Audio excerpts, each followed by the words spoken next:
Hello everyone, it's Nen from Insightful Vibrations. Thank you so much for tuning into this channel.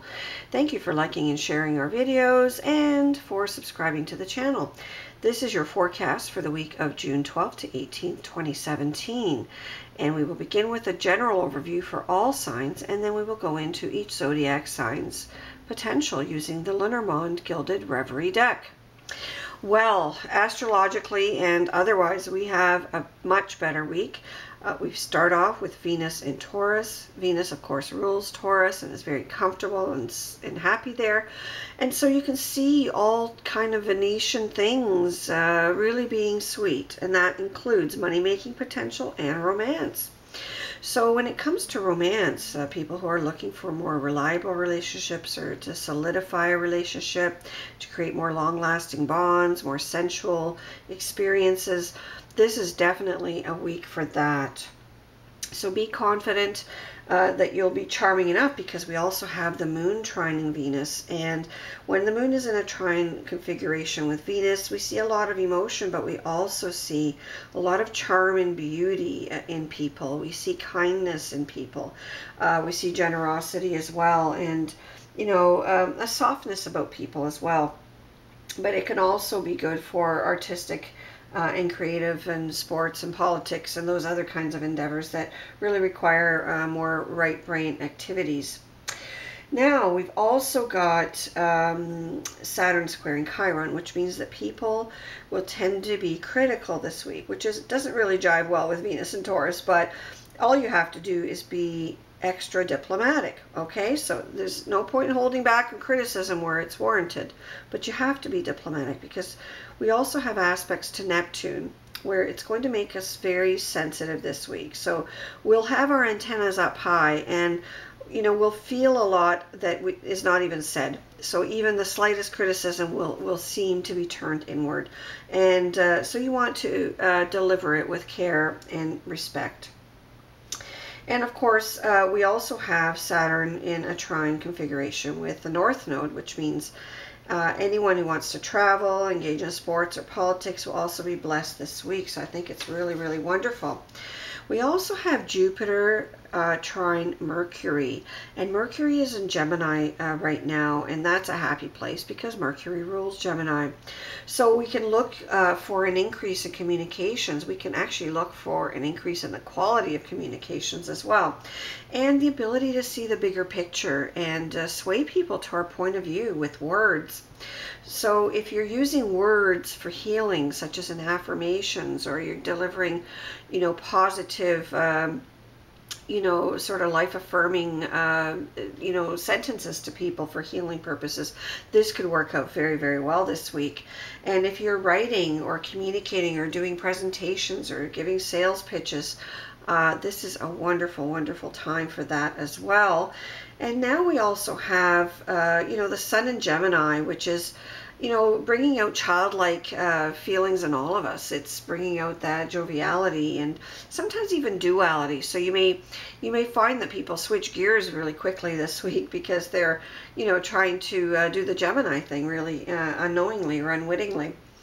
And the Sun is trine Jupiter, which means that we are going to be happy-go-lucky. So that just adds to that good, fortunate, generous sort of feel. And some of you who are trying to become famous may actually succeed.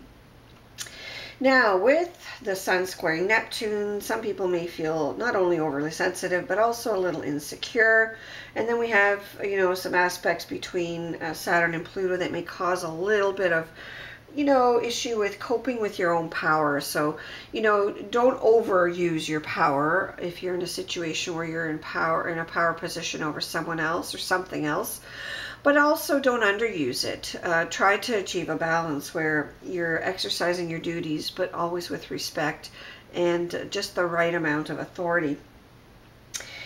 With the Sun squaring, the Sun opposing Saturn, we may sort of feel some long outstanding issues finally have to be dealt with. Okay, it's no more procrastination, no more extensions, no more, and we have to just play on the energy we have this week, because it will be high energy. And instead of, bouncing around a beach volleyball, maybe we can just put our nose to the grindstone for one more week, and really, you know, make good on obligations and promises that we should have done a long time ago.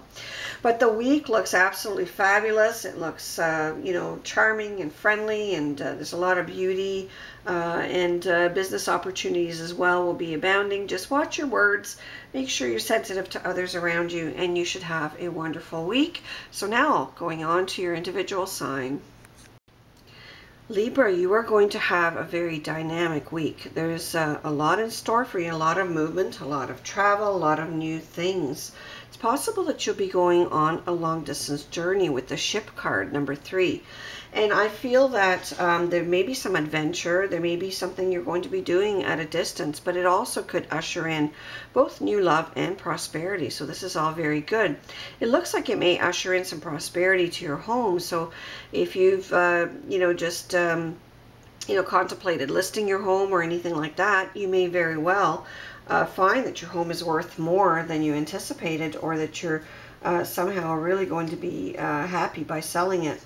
And, you know, I feel with the home as well that you're going to have some visitors, some loyal friends are going to come from a distance, for some of you, of course, because this is a general forecast for the Libras. And I do feel that this is just going to be a really fun and welcome event. For some of you, it may be a person in authority who visits. This could be somebody like, you know, parental type relative. Somebody who stood in local parentis for you at one time, or, you know, I just feel there may be some reunions in the making here. There's a lot of emotionality surrounding this with the moon card, number 32, and I do feel that there's going to be some tears, but I do feel they're tears of joy. I also feel that with the rider, card number 1, that's ushering in some changes. These are transformative changes, because with the coffin we have endings of some kind. Now, a lot of people get scared when they see the coffin because they think it means death, but I don't think that we can necessarily draw these kinds of conclusions all the time. I do feel it could mean the end of, you know, employment, which means new employment is around the horizon, because we have the rainbow so prominent under the rider. And I do feel that, you know, maybe it's because you get new employment that you terminate your old employment. But, you know, it's also, you know, possibly something canceled. So if you're going to go on a trip, it's possible that you, you know, postpone your trip or cancel it as well. Or that someone who is coming to see you may be canceling their trip. That's also a possibility. I do feel as well that, you know, sometimes for people who have been really struggling, the coffin could mean considering bankruptcy or insolvency of some kind. And, you know, it just depends. Every Libra is going to have some challenge or another, you know, with this coffin card. But I don't really see it as, you know, a devastating thing, because all the other cards are very good. Remember, it's how we react to situations that makes the difference. A lot of times we can't control things, but it's how we react. If we react positively and look at everything as a challenge and an adventure, we're more likely to be successful in coming out of whatever is challenging us. But if we look at things with doom and gloom, well, that puts another lens on our whole set of circumstances. And of course, things don't turn out very well. And you know, Neptune is turning retrograde on June 18th. That's something I neglected to talk about in the general forecast. And with Neptune, you know, turning retrograde, it makes us more sensitive, more empathic, but it also makes us more intuitive and more psychic. So use those skills of intuition to really help people, to really help people heal. I feel that the coffin also represents that kind of intuitive energy healing. You know, maybe there's people that are grieving that need your help, and, you know, that kind of thing would be very, very, very good for them. I also feel that, you know, the rider is just full of potential. So I don't want you to waste that by being dreamy or illusional or a little complacent, because Neptune retrograde is going to last all the way to November 23rd, 2017. So it's going to be, you know, a period of time where we really have to look through the illusions. Be careful not to be deceived, because sometimes it's even about self-deception. It's even about, you know, how are we going to transform? So why are we denying things? Why are we not seeing things the way they are? Well, that too makes it a little bit more confusing for the next 5.5 months, because it will be like looking through water. It'll be like, you know, nothing is the same shape or size, color, or just general appearance. Everything seems a bit more distorted and out of place and hard to pinpoint. So, you know, but we can work with that. So before I go, Libra, just a reminder to view the videos for your sun sign, your moon sign, and your rising sign, and you'll get a much more comprehensive picture for your week. But overall, I think it's very positive, and I wish you a great week.